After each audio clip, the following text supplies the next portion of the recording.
It had been 3 long years since Billy the bear last laid eyes on Joe, his beloved caretaker. As a cub, Billy had been rescued and brought to the local reserve, where Joe nurtured and raised him. But one day, Joe was gone, vanishing without a trace. Billy couldn't grasp what had happened, but he felt the loss deeply, missing Joe every single day. Now, after all that time apart, the moment had come for them to reunite. But would Billy still recognize him after all these years?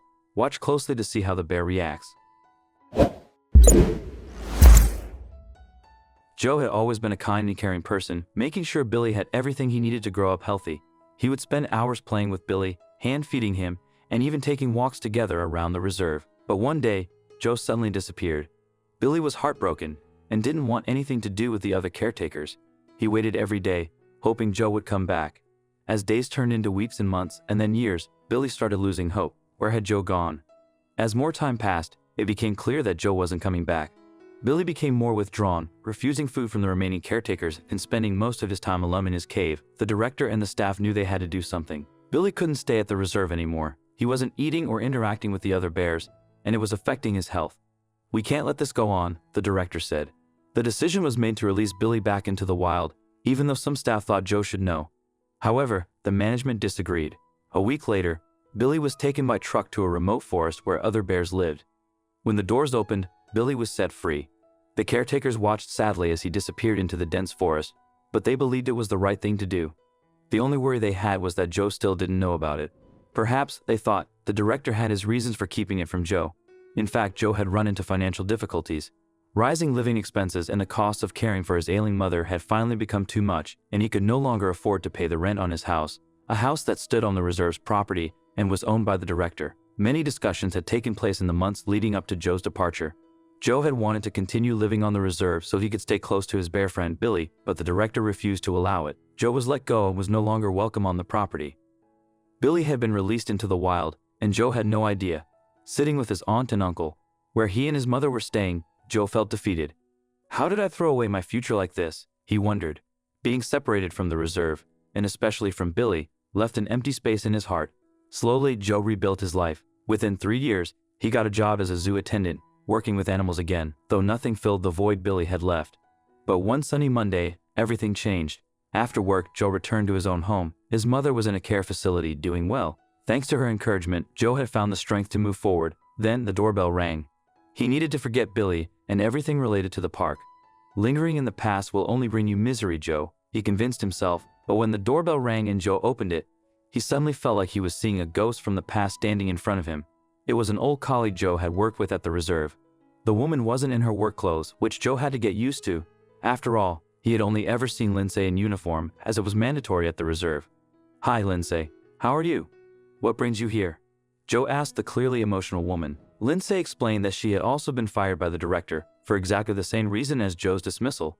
But that wasn't the main reason she had come by. "In fact, I have something important to tell you, and it's about Billy," Lindsay said. She explained that Billy was released not long after Joe was fired. She described how unhappy the bear became, and that everyone agreed Billy couldn't stay there.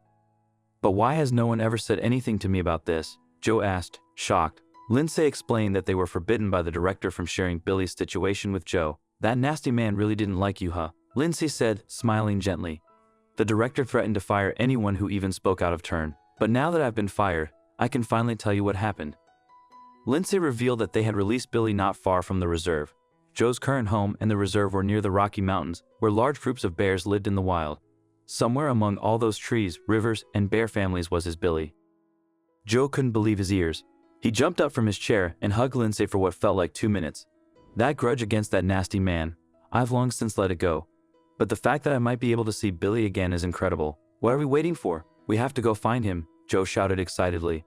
The sun was just beginning to rise over the tops of the trees as Joe and Lindsay began their journey.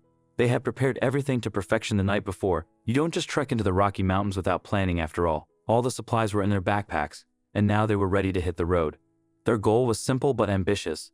They would stay in the mountains for up to 24 hours to find Billy. They would first document his behavior to see if an approach was possible. If it was, they would try to approach him. The first steps were taken into the forest, and the search began.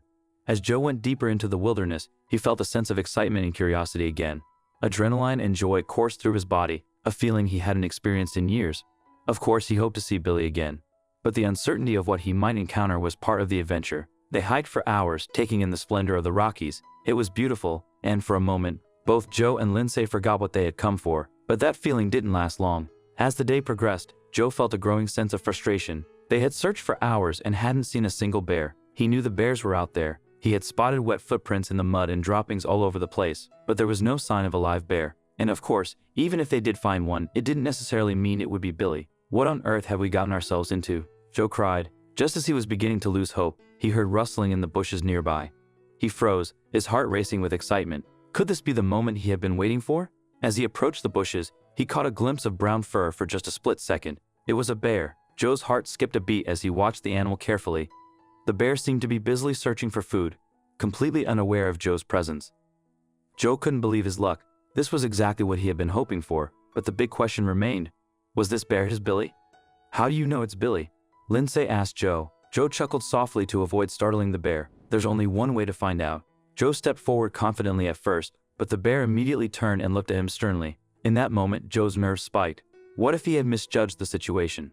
What if this was just a wild bear? Or worse, what if it was Billy? But Billy didn't recognize him at all. He glanced back at Lindsay, who was still watching from the bushes, and he began to wonder if he had made a terrible mistake.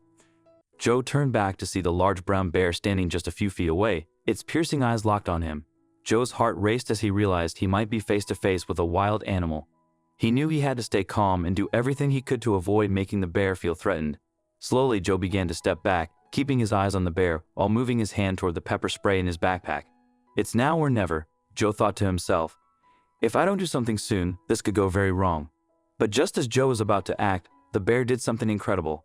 The bear, which had been standing on its hind legs and growling, suddenly dropped back down on all fours. To Joe's amazement, the bear seemed completely calm. In fact, the closer Joe got, the more friendly the bear became. The bear sniffed Joe and then gently licked behind his ears. Joe stood frozen in place, astonished. Then, in a heartwarming moment, the bear stood back up on its hind legs and did something extraordinary. It wrapped its arms around Joe and hugged him lovingly. "Billy?" Joe asked gently, his voice filled with emotion. The big brown bear, who had obviously grown considerably over the past few years, responded with a long, heavy sigh. It was as if Billy could understand Joe's voice and knew exactly who he was. "I've never experienced anything so pure," Joe later told his mother. When the hug ended, Joe invited Lindsay to say hello. Though still a bit anxious, Lindsay carefully stepped out of the bushes and petted the big, friendly bear. They spent the entire day together, playing by the river as Billy scratched nectar from trees. It was amazing, Joe said, relieved that Billy was thriving in the wild. He knew Billy would be fine and never forget him. Joe and Lindsay made a special plan to visit the mountains every 6 months to look for Billy, keeping their connection with the bear alive. For the past 2 years, each time they searched, they found him. On their last trip, Billy even found them, bringing fish as a gift, a clear sign that Joe and Lindsay were his family forever.